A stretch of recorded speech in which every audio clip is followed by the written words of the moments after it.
কি ইসলামী রাষ্ট্র ব্যবস্থা আছে? আপনি চাইলেও আপনি মুসলিম হতে পারবেন না। সর্বপ্রথম বলে আকিম মুসলমান তো জাকাত, নামাজ কায়েম করো আর জাকাত প্রতিষ্ঠা করো। আপনি নামাজ কায়েম করতে পারছেন? যতক্ষণ পর্যন্ত কোরআন এবং সুন্নাহ আপনি পুরাপুরি নিজে বাস্তবায়ন করতে না পারবেন, ততক্ষণ পর্যন্ত আপনি মুসলমান না। দেখছেন? আর কারোর মুখে কথা আছে? আপনি একজন ইমাম, আপনার মসজিদে কয় ঘর? 30 ঘর, 40 ঘর, 100 ঘর, 200 ঘর? বলেন আপনার ঘরের মধ্যে ফজর নামাজে কয়জন উপস্থিত হয়? নামাজ কায়েম করতে পারছেন আপনি? নামাজ আল্লাহকে পড়ার কথা বলছেন না, হয় না ফজরের সময়? ওদের নামাজ আল্লাহ পড়ার কথা বলছে না, কায়েমের কথা বলছে? কায়েমের কথা বলছে। কায়েম কিভাবে করবেন?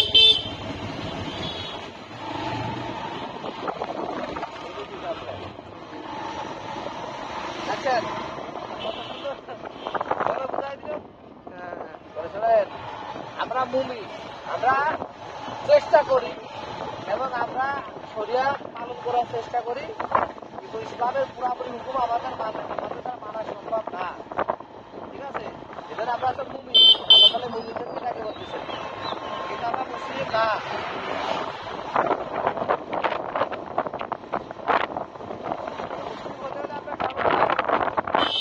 শরিয়া ব্যবস্থা থাকতে হবে, তাহলে নামাজ কায়েম করতে পারবেন।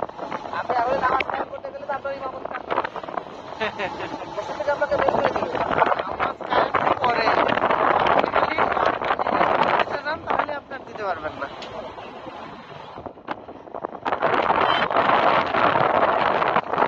বলতে হবে না তাদের অবস্থান কি? আগে কারো কথা আছে স্যার?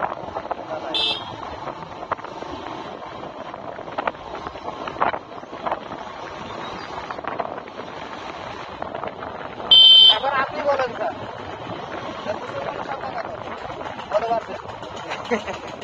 এখন তো তাহলে পার্সেন্টেজের হিসাব করলে তো বিপদ। আমরা যে বলি সারা পৃথিবীতে 150 কোটি নাকি মুসলমান, 150-200 কোটি মুসলমান, আর ফিলিস্তিনে মার খাচ্ছে, একটা মুসলমানের কিছু করার সামর্থ্য নাই, অথচ চারিদিকে সব মুসলমান খাচ্ছে। একটা কাফেরদের কোনো বন্ধুই নেই আশপাশে, সব মুসলমান খাচ্ছে। তাহলে মার তো খাওয়ার কথা ছিল কাফের। ধরেন আপনার বাড়ির আশপাশের সবগুলো হচ্ছে মনে করেন অন্য ধর্মের, হ্যাঁ, আপনি একা খালি মানে ভবিষ্যৎ মানে আদিজি বলছেন, বলেন বলছেন যে আমার তো আমার খুব কষ্ট হয়, আমার সাহাবীরা আমার শেষ জামানোর উন্মুক্ত নিয়ে, কেন আমার উম্মতরা তো মার খাবে, খালি মার খাবে, তাদের সাহাবীরা আমাকে বলে, আসলে আমি বললাম তো খুশি মুসলমান সংখ্যা খুশি থাকবে। সাহাবীদের আমার ধারণা যে আমরা হেঁটে কয়জন সংখ্যক 300 বদর যুদ্ধে, তাবুক যুদ্ধে কয়জন মুসলমান সংখ্যক? প্রত্যেকটা যেসব যুদ্ধে মুসলমানরা বিজয় অর্জন করছেন, প্রত্যেকটা যুদ্ধে মুসলমানের সংখ্যা ছিল কম। ইহুদিরা খ্রিস্টানরা আসতে বড়, মানে প্রায় 4 ডবল। এখানে মুসলমানরা বিজয় অর্জন করছে। বাইরে সাহাবীরা প্রশ্ন করতে আশ্চর্য হয়ে রিয়াকশন হবে বললাম, তখন কি মুসলমানের সংখ্যা খুব কম থাকবে? বললেন না, মুসলমানের সংখ্যা থাকবে অনেক, কিন্তু তাদের ইমান থাকবে না। ইমান তারা কোরআন এবং সুন্নাহ থেকে সরিয়ে যাওয়ার কারণে, তারা দুনিয়াবি হয়ে যাওয়ার কারণে তারা পদে পদে লাঞ্ছিত হবে, মার খাবে।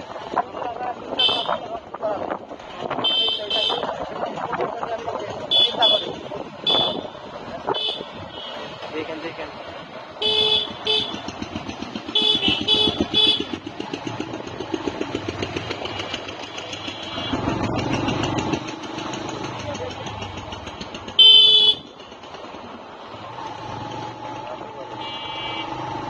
বলেন, নসিহা চলতে থাক। তাহলে আগেই তো পূর্ববর্তী আগেই সব বলে দিয়েছেন সেই সময় থেকে, কিন্তু মুসলমান লাঞ্ছিত মার খাচ্ছে, ফিলিস্তিন মার খাচ্ছে, সিরিয়া মার খাচ্ছে, তারা আপনার লিবিয়া মার খায়, এরপরে আপনার আফগানিস্তান মার খায়। আফগানিস্তান যদিও এখন সাথে আল্লাহ তাআলা বিজয় অর্জন করে বিজয় দিচ্ছেন। এরপরে ইরাকের প্রেসিডেন্ট একজন আল্লাহর ওলি ছিলেন, সাদ্দাম হোসেন, প্রেসিডেন্ট সাদ্দাম হোসেন।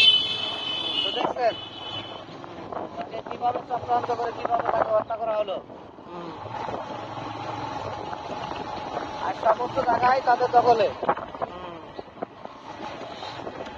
এই জন্য আচ্ছা, মুসলমান এখন যদি প্রশ্ন করা হয় যে আফগানিস্তান পারলে অন্য মুসলিম কান্ট্রিগুলো পারতেছে না কেন? তাদের আফগানিস্তানের মতো এরকম তো আপনার ইমান নাই। আফগানিস্তানে যারা ক্ষমতা আছে তারা তো ধরেন ওই মানে বাংলাদেশের মানুষ যে যারা থাকে না, বাংলারা যে বলে না কাঠমুল্লা যেটা বলে, হ্যাঁ, ওরাই কিন্তু ক্ষমতায় আছে। চিন্তা করেন, এই দাড়ি টুপি পাগড়ি, হ্যাঁ, আলেম ওলামা, এরাই তো ক্ষমতায় হ্যাঁ। পুরোটাই।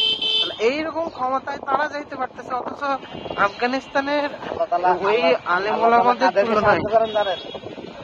আল্লাহ তাআলা কাদেরকে সাহায্য করেন বলেন তো স্যার? বলেন, এটা তো জানি না, বলেন। আল্লাহ তাআলা বলছেন আমি তাদেরকে ইমানদারদের সঙ্গে থাকেন। আল্লাহ তাআলা ইমানদাররা যখন মানে ইসলাম প্রতিষ্ঠার জন্য যুদ্ধ করে, তখন আল্লাহ তাআলা বদরের যুদ্ধের সময়, বদর যুদ্ধে যে মানে ফেরেশতাগুলো পাঠাচ্ছেন, যে ফেরেশতাগুলো এখনো তৈরি আছে, এখনো মানে যেখানেই ইমানদাররা যুদ্ধে ঝাঁপিয়ে পড়ে, নারে থাকবে আল্লাহু আকবার বলে তাদের সঙ্গে তারা কোন সাইডে, কোন সাইডে এখন আছে শুনতে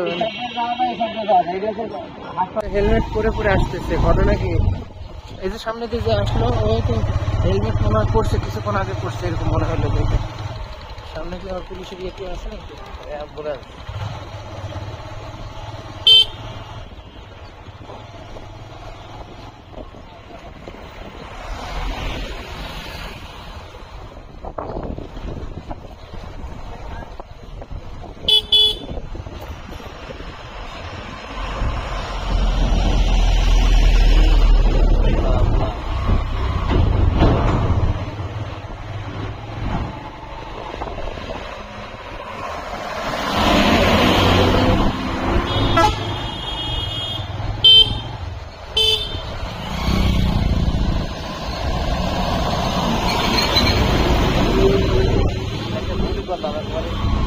ইরাকে একবার 3-4 জন ঢুকছে,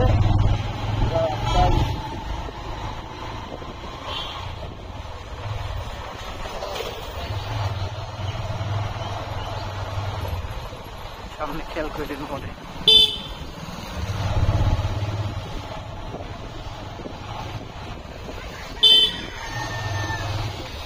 যদি কোনো ইয়ে দেখি তাহলে আমি হচ্ছে এখানে দাঁড়াবো, আপনি করে গেলে একটা ইয়ে নিয়ে চলে যাবেন, একটা ফ্যান নিয়ে চলে যাবেন।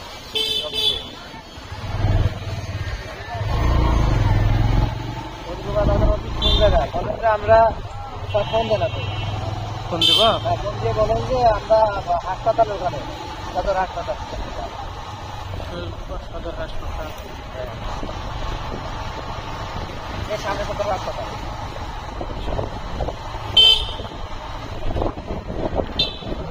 সদর হাসপাতালের সামনে আমরা আছি, আর আমরা কোন দিকে যাবো কোথায়